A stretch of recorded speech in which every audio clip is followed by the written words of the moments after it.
share screen. Recall what we were doing last time. So we started talking about inference for our parameters in linear regression. So we have y is alpha plus beta x plus e, and e is the error. We want to estimate the parameters alpha and beta, and we showed that these parameters a and b, which I had earlier, are unbiased estimators. And so we first want to construct confidence intervals for A and B. For alpha and beta in terms of A and B. So let's start with B, and I said that one natural thing to check for is that beta equal to 0. And I'll come back to that. But for now, let us talk about the distribution of B. So we showed, well, assuming some exercises and one remark, that B minus beta over sigma times square root of Sxx, this parameter, is a standard normal. And SR by sigma squared is a chi squared with n minus 2, both are independent. And therefore, the ratio of these two related, almost these two quantities, is a T distribution with n minus 2 degrees. Right? So let us build on that. So we have that this quantity is a T random variable, and so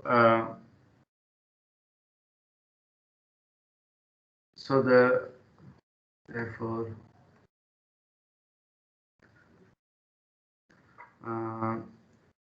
the two-sided 1 minus gamma percent confidence interval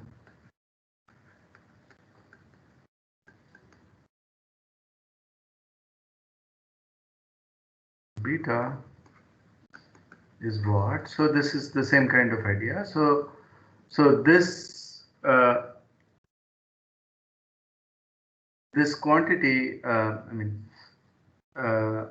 so the T random variable is concentrated. Is symmetric about the origin. It's an even, the PDF is an even function, and so we'll do things just like we did for estimating the mean of a normal when the variance was unknown. So we're going to you want a width.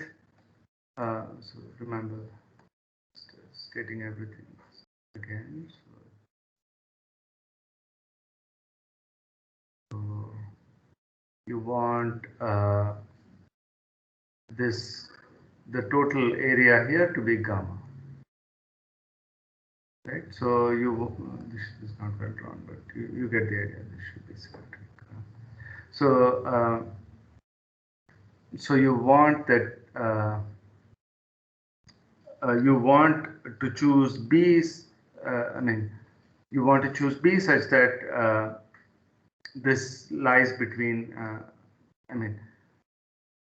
You want to choose B such that this quantity lies between these intervals where this parameter is T gamma by 2 n minus 2 and minus T 2.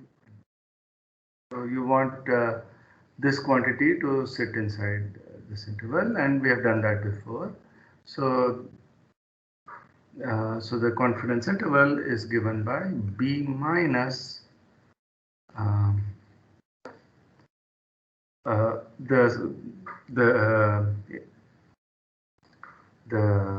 reciprocal of this quantity times this T value. So B minus square root of SR divided by n minus 2 Sxx. This is exactly what we did. I'm just reminding you because it has been a while since you did this.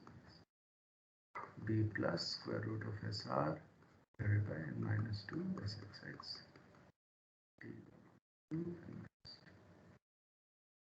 Right. So this is This is, I mean, the same philosophy as before. B is a normal random variable for which we don't know either the mean or the variance, and the beta is the mean for B, and so this will give you a 101 minus gamma confidence percent confidence, two-sided. And similarly, one can talk about one-sided.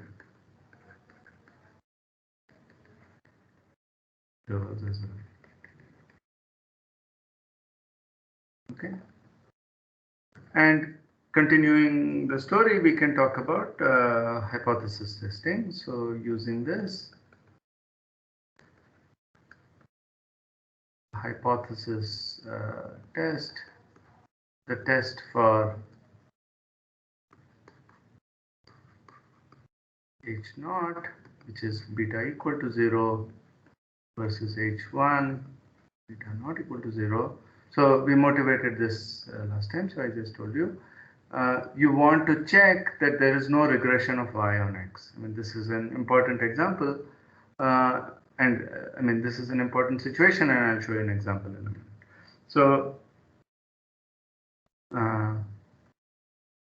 is to accept H naught if this quantity, essentially this quantity, under the null hypothesis, beta is 0, so you want to, no, sorry, so it's the reciprocal of this quantity. So let's go back here.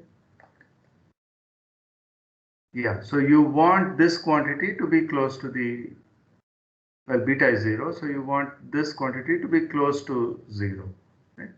So you want to accept this H naught if square root of n minus 2 sxx by sr, sorry,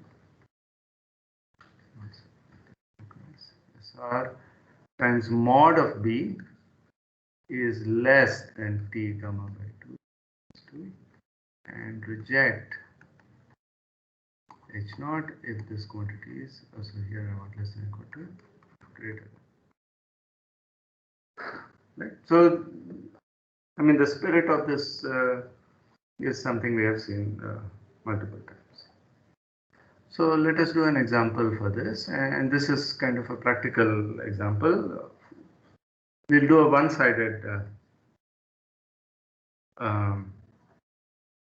We will do a two-sided test here. Yeah. So we want to test if the speed of a the average speed of a car influences its fuel efficiency. Right, so this is something you might have heard before. So one often says things like at higher speeds, your car is your miles or whatever kilometers per liter is more. So then if you drive at lower speeds, right? So for example, on highways you get better mileage, right? So that's something that is a common statement, and so we want to test it. So let me show you the data on Mathematica. So okay, this I should not show you now. Okay, so let's start from the beginning. So this is the question. So here is the data. So this is in miles per gallon. So this is American data. So they use miles and gallon instead of liter. So whatever it is, it's some units and it's increasing. And in here, this is talking about fuel efficiency. Okay. So so at 7 different values. So let me evaluate these numbers. I mean, let me run the program. So this is x and y. So you have seven data points, and so x bar is 60, y bar is whatever it is. And remember, we talked about these parameters sxx, syy, and all that. So let me remind you what that is. So sxx is the kind of like the variance, the formula, I mean, something like the variance of the x values, syy is for the y values, and sxy is like the covariance. So let's evaluate all those. So sxy, sxx, and syy are these values, and SR also we can calculate. Oh no, so okay, so I should evaluate B first. So B is this value, and A I should evaluate also. And so SR is this value. So now let's look at what we want to evaluate. We want to evaluate square root of n minus 2 sxx over SR.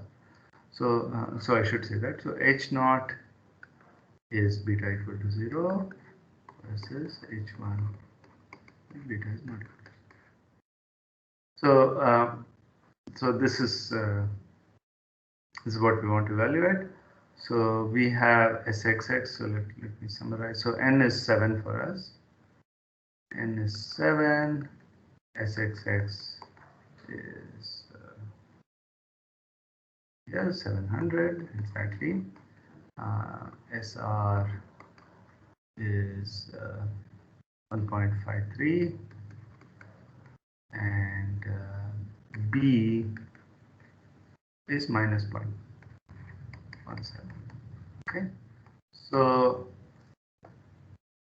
square root of n minus 2 sxx by SR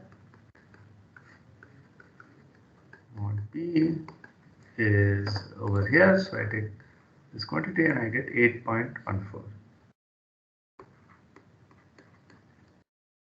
Okay, and okay. So here I should have said at 1% significance.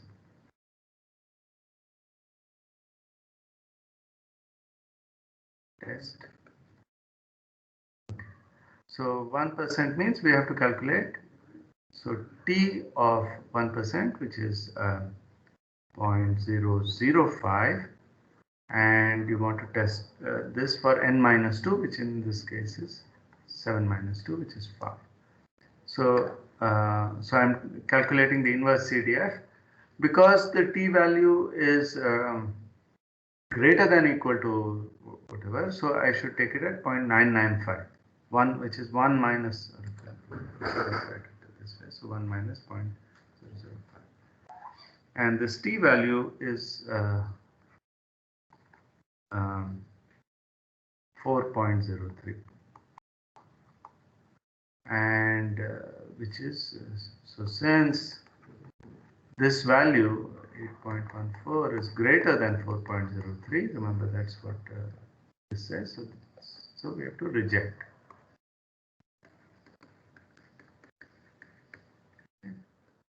So let us see that makes sense.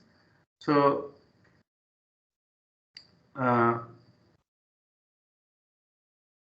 look at this data and look at the curve fit at these values. You can see that there's a clear trend that beyond a certain point the mileage actually decreases. Okay, I mean that's why these numbers are misleading. I mean, you might think that B is a small enough number that we can take it to be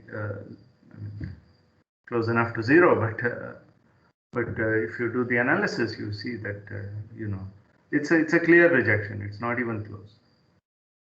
Okay. Any questions about this?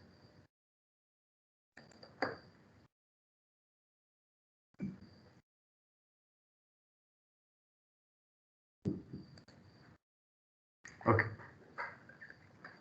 Right. So So now I want to talk about an important phenomenon which is called regression towards the mean. This is a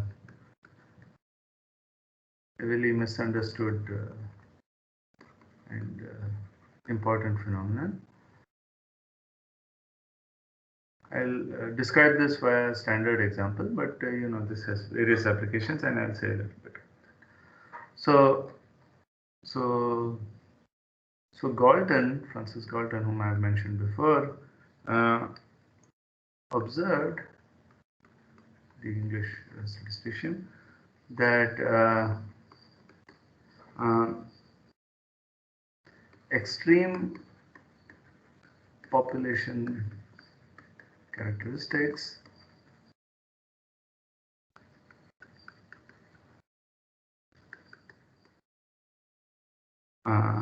tended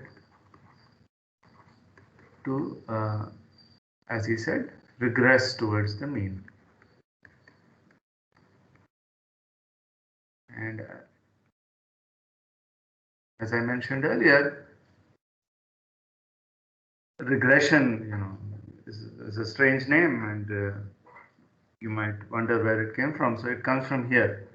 So regress here is a kind of, as I said, opposite of progress. So what happens? So there are many examples, but let's focus on some characteristics.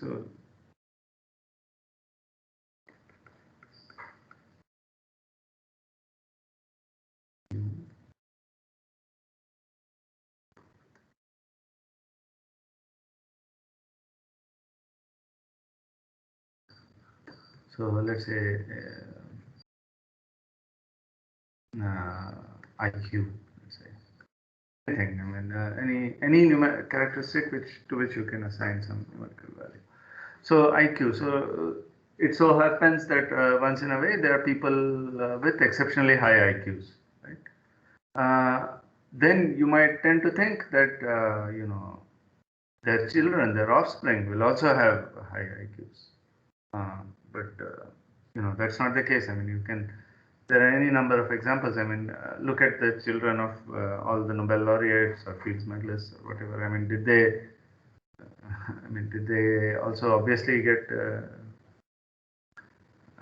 get Fields medals and Nobel prizes? No, right? I mean, it's so. What tends to happen is that if so let me give you another example. So suppose you toss 10 coins.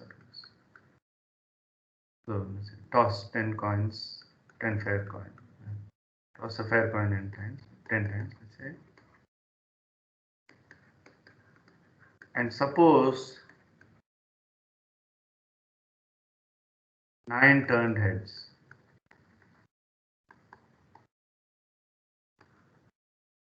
Then, with very high probability,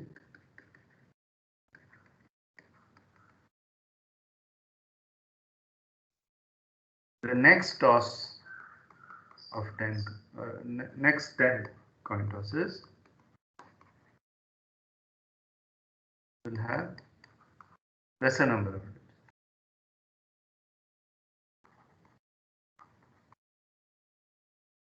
This is an example of regression towards the mean. Okay. You see, so once in a way something exceptional will happen, but then the following thing will tend to regress towards the mean, and so what there are a number of fallacies associated to this. Okay, so I'll say that later. Okay, so let us take an example. So if y, so let's say x is the parent's value, and y is the offspring's value of this characteristic, whatever it is. And so we assume a linear relation as before.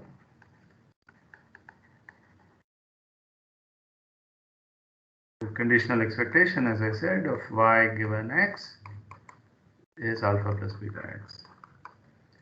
And what does it mean to say regression towards the mean? So regression towards the mean occurs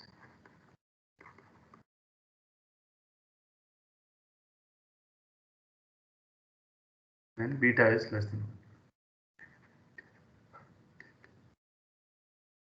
1. Okay. So the standard, as I said, I'll do the standard example. So the standard example is of comparing father's heights to son's heights.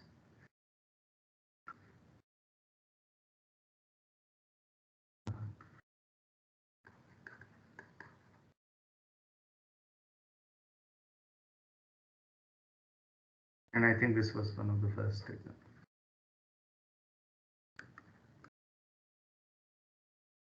We are taking father and son just to,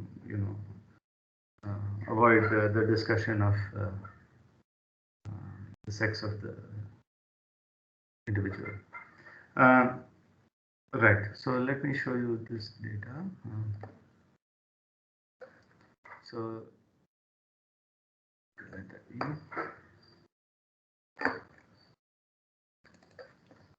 okay. So here is the data. So this is in inches.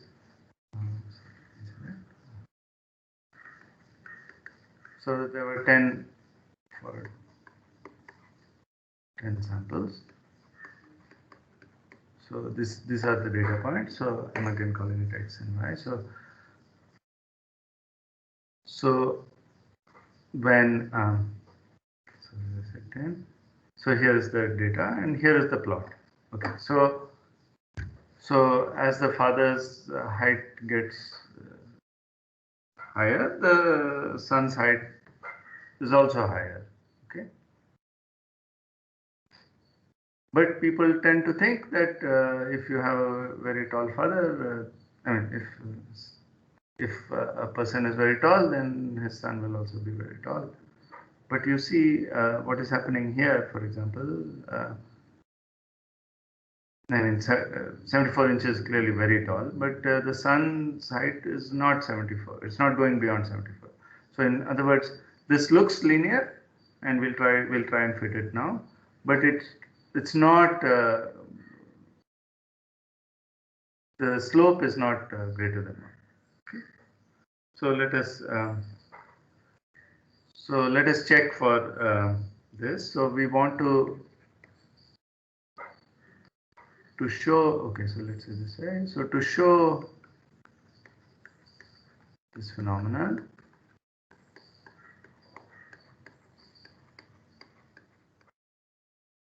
we take the null hypothesis at beta greater than or equal to 1 versus the alternative hypothesis, which is beta less than 1. So we are taking the opposite. So this is the opposite. This is similar for the one-sided test. We take the opposite, right? Sorry, I should do that. So because if we had taken this as the null hypothesis, then no matter what value you get, you don't prove anything, as I said. So and we will test at significance level 1%. Okay. So let's go back to the data. So here is this data, and so let me show you how this compares with the line y equal to x. Okay, so you see the slope. This is way too high. I mean, the growth is faster than what one observes. Okay, so let us look at the one-sided test. So the again, it's the same test statistic. So the test statistic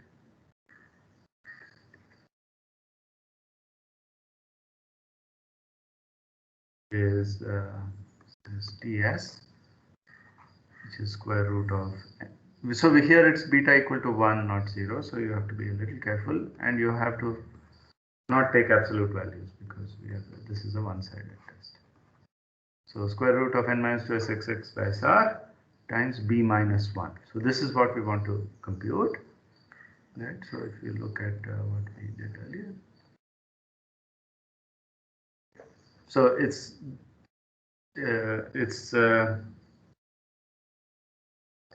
so we want to test that this is greater than 1. So you want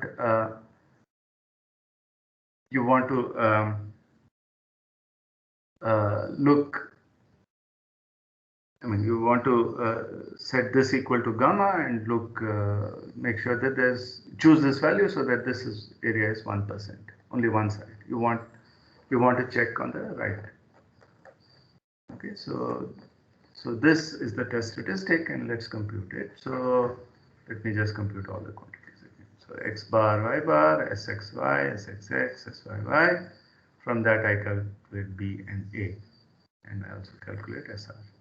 And so this quantity that I have is minus 16 point, what did I say, 23. Okay. Okay. And we want to compare. Okay, so let me write what the test is. So the test is to reject, I should say 1%, which is gamma. So is to reject, accept H naught if the test statistic is higher than some value, which is in this case, as I said, okay, where did it go? Up. It's higher than this value with gamma by 2 replaced by gamma. So this is minus t gamma n minus 2, and reject H naught if the test statistic here I want greater than equal to less than. Okay. So here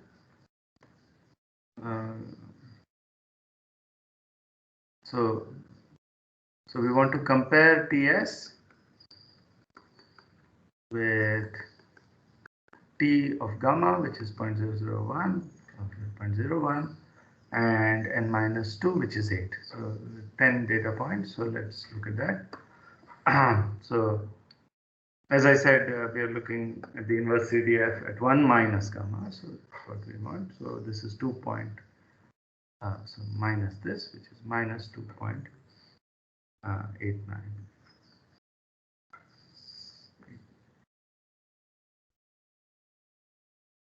Okay. And you see that this number is clearly less than this. So since TS is less than minus T018, in fact, much smaller, we reject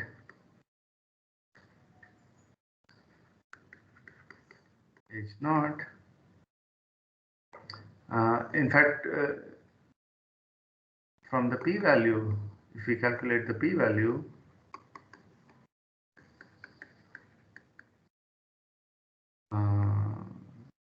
you can see, so that H naught is rejected at almost any significance. And this p-value will be so absurdly small.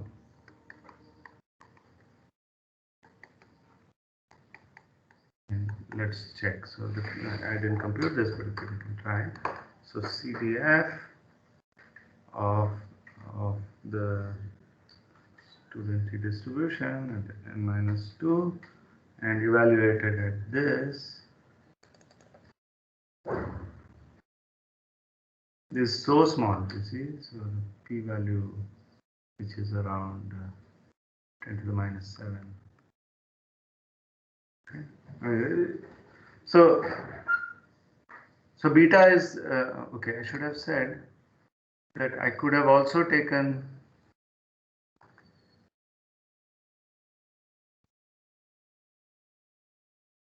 for beta equal to 1. I mean, remember that the significance level tests for one-sided tests for equality versus inequality are the same for one-sided tests. So we could have tested for beta equal to 1, and there is just no way that this is true. So here is the plot comparing these three things. So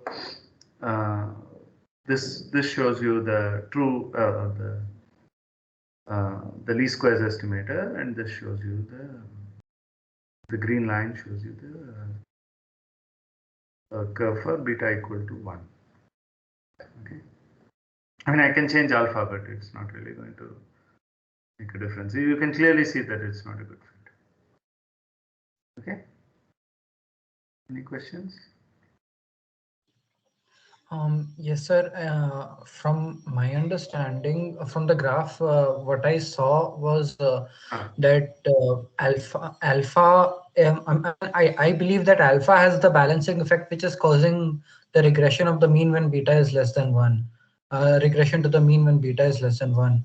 I mean, for example, because you need to fit the curve at the higher ends of the spectrum.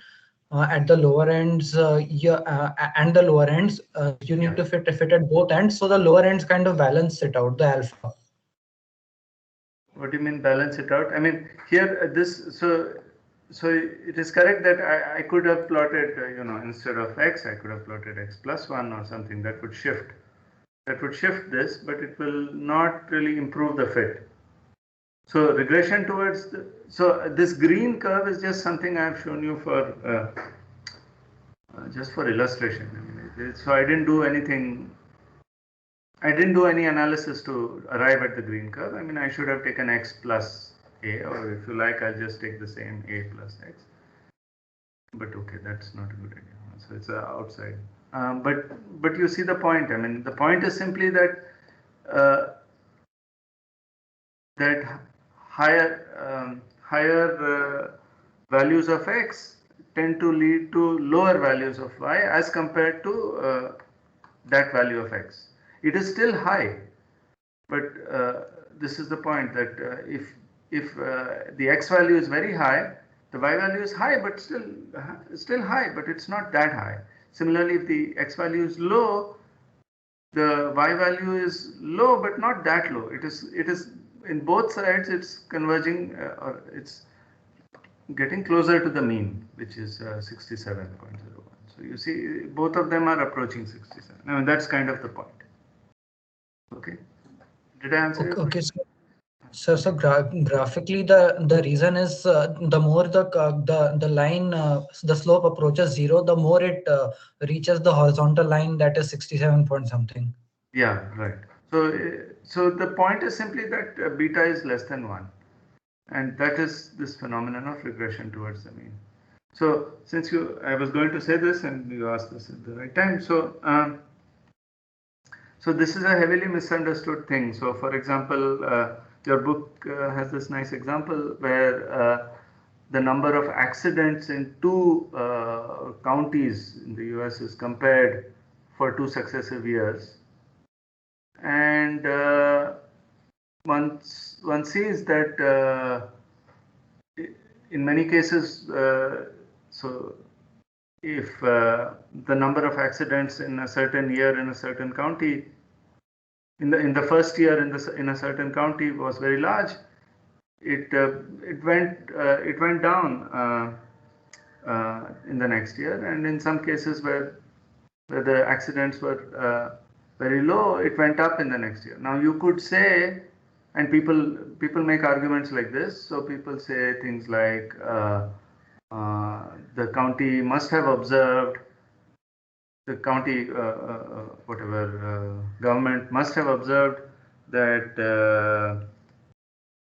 there are so many accidents, so they must have done something, and that's the reason why they have less accidents the next year.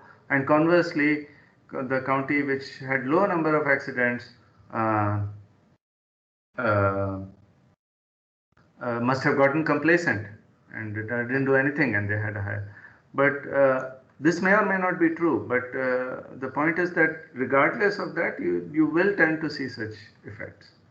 So, people also in sports, people see this. So, for example,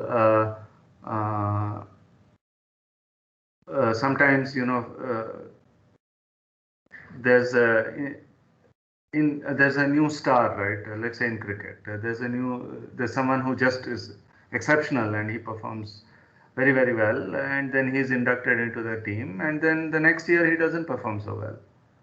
And of course, there's a combination, there's both skill and luck, but there is certainly the influence of this regression towards the mean. I mean, in the first year he performed, in a certain year, if he performed exceptionally well, it is very likely that the next year he is not going to perform well.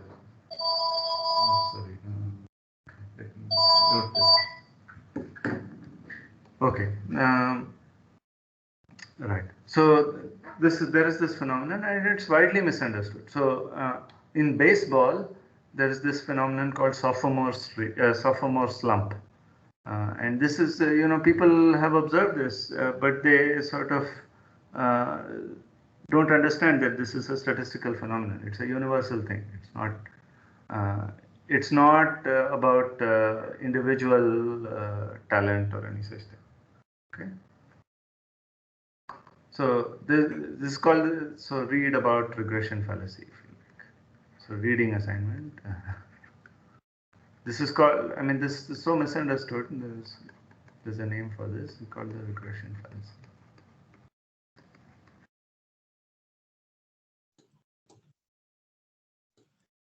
So, sir, I mean, this seems I have read some things about this kind of argument, and it does make sense to me in a non-mathematical way.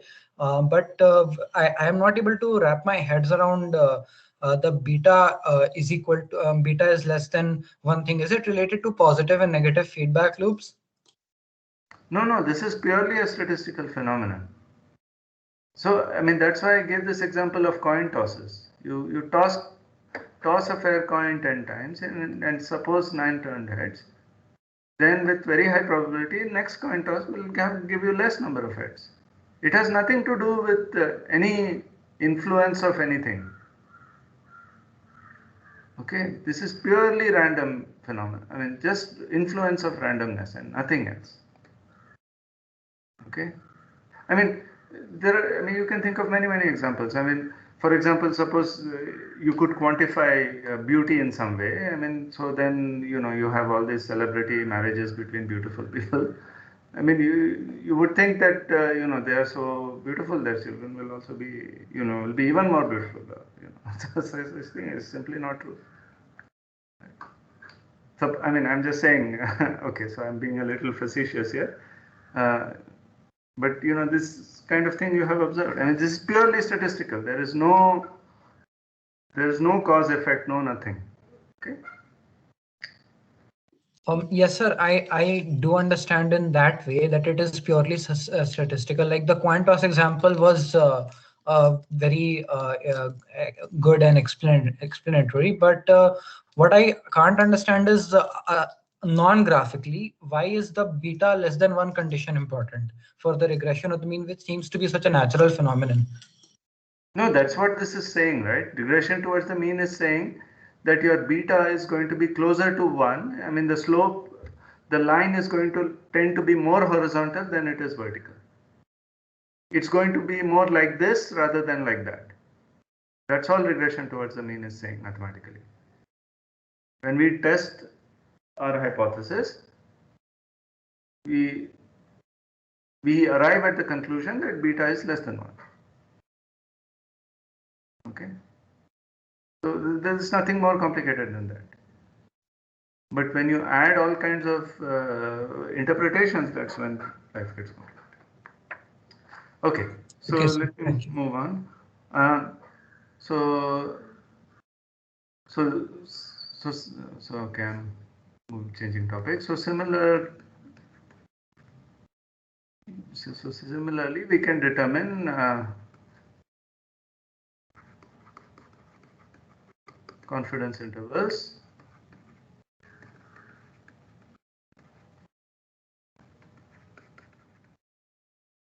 for alpha. So both so since so recall that A is the estimator for alpha is a normal with mean alpha and variance sigma squared sum over I xi by n times sxx. So recall this, and so using this, I leave it for you as an exercise to show that square root of n minus 2 sxx divided by sigma I xi squared times SR, the whole times A minus alpha, is a student T distribution with n minus 2 degrees of freedom, and this leads to 100 1 minus gamma percent confidence interval for alpha, which is A minus big square root summation I xi squared xr over n minus 2 sxx times t gamma by 2 n minus 2 times A plus the same quantity. So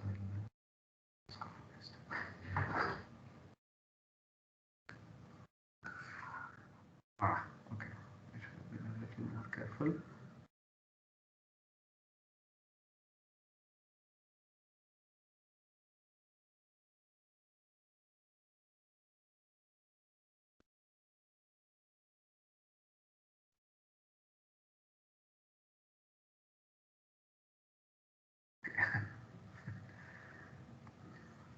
I hope it's clear. All right, and so using this, one can derive hypothesis tests.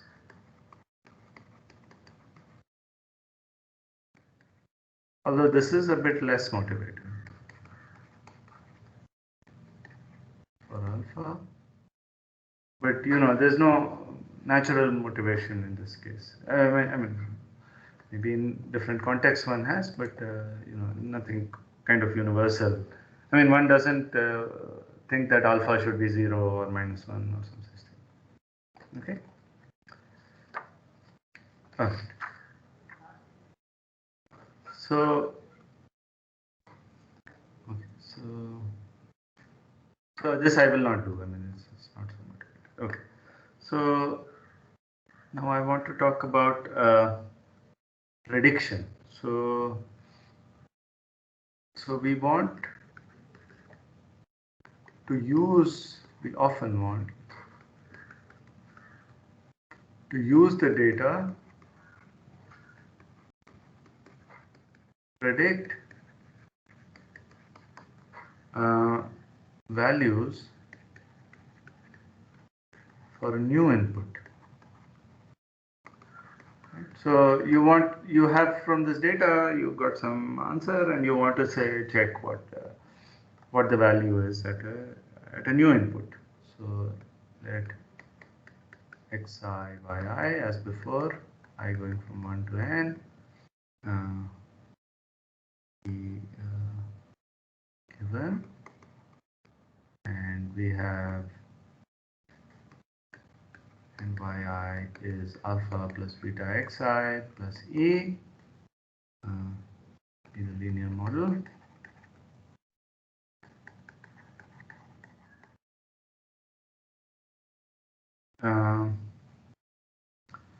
So let x naught, okay, so let me call that new input x naught.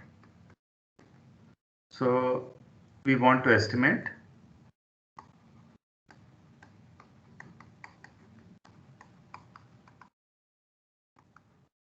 alpha plus beta x naught.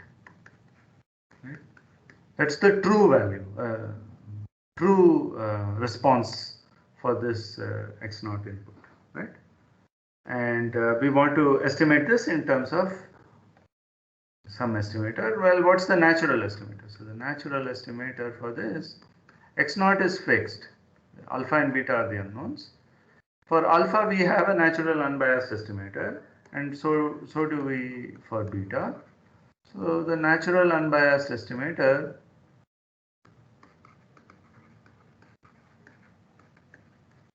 is anybody?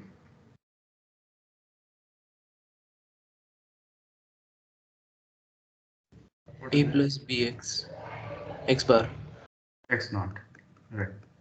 A plus b x naught. X naught is given, not x bar. Okay. It's x naught is some fixed value, right? I mean, for which we want to predict. So if you take the expectation of this, expectation of A is alpha, expectation of B is beta, linearity, etc. So usual. So this is a natural estimator, and so when we calculated confidence intervals for A and B, they won't naturally, you can't just add them, because there's a different confidence interval for A, different for B. So when you combine them, you have to do this a little carefully.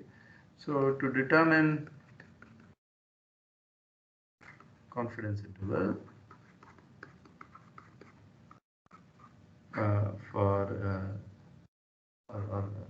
for this quantity, we need the distribution.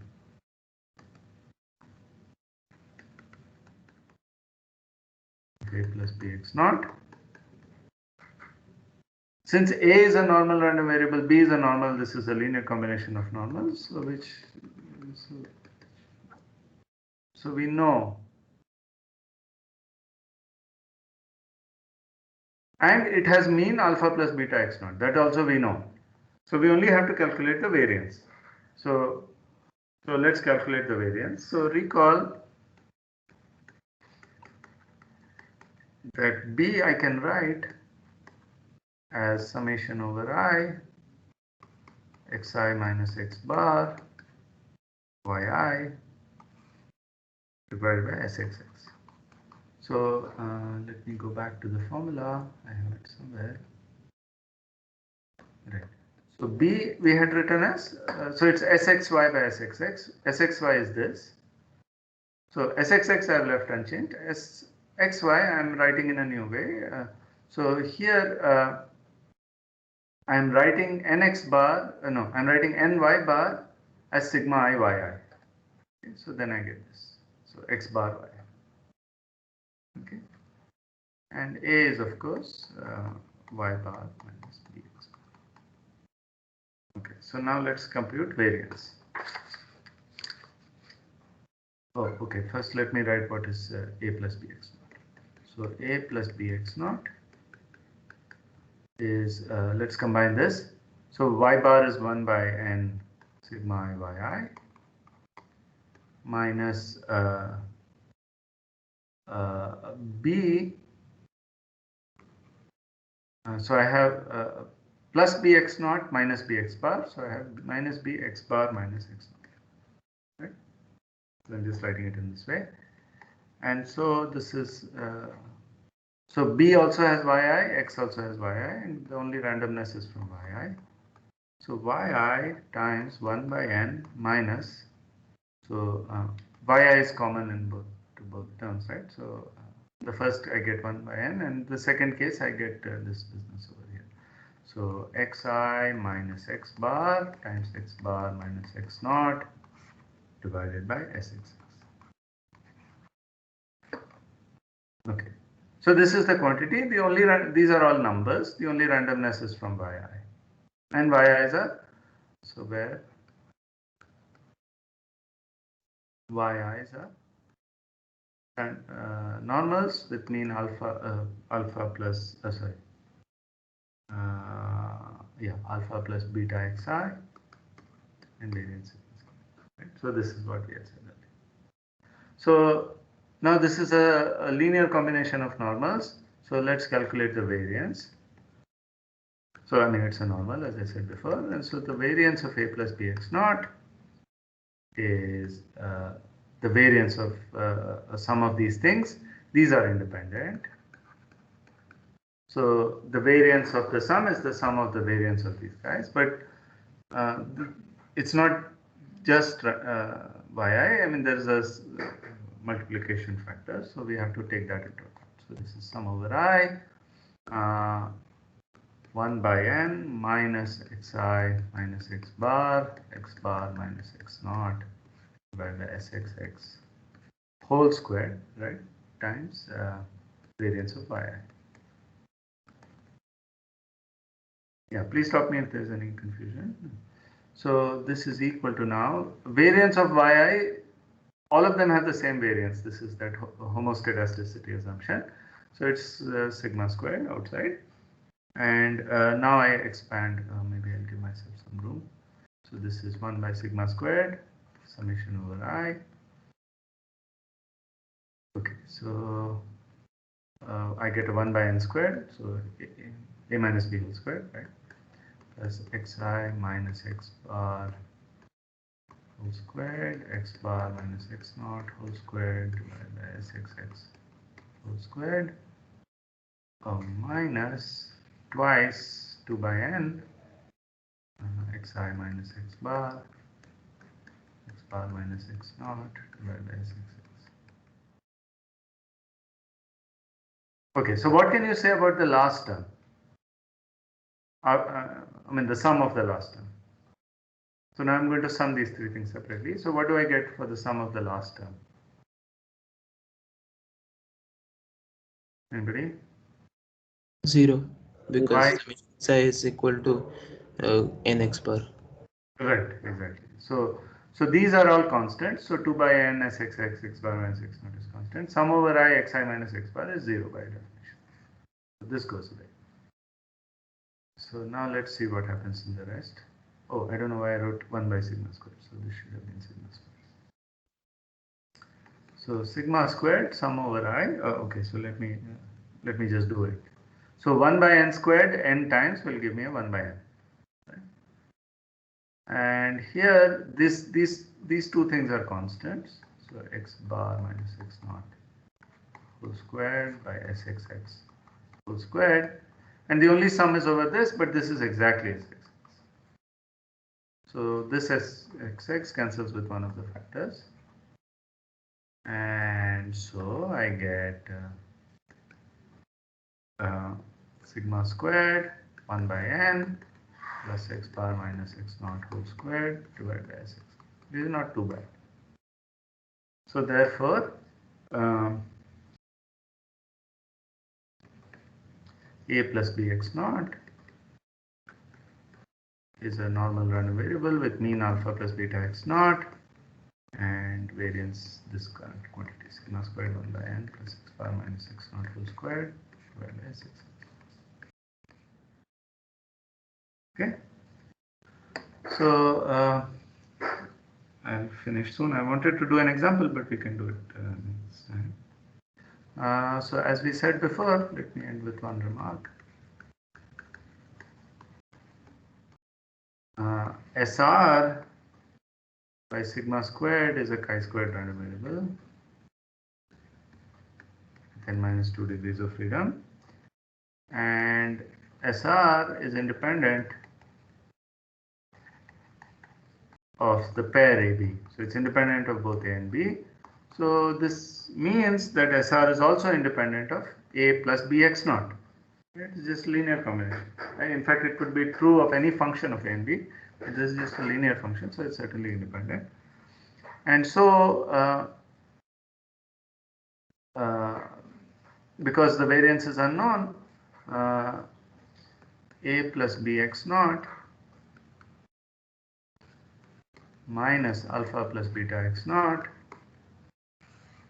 divided by, so this is a computation which I am not doing, 1 by n plus, so this comes from here,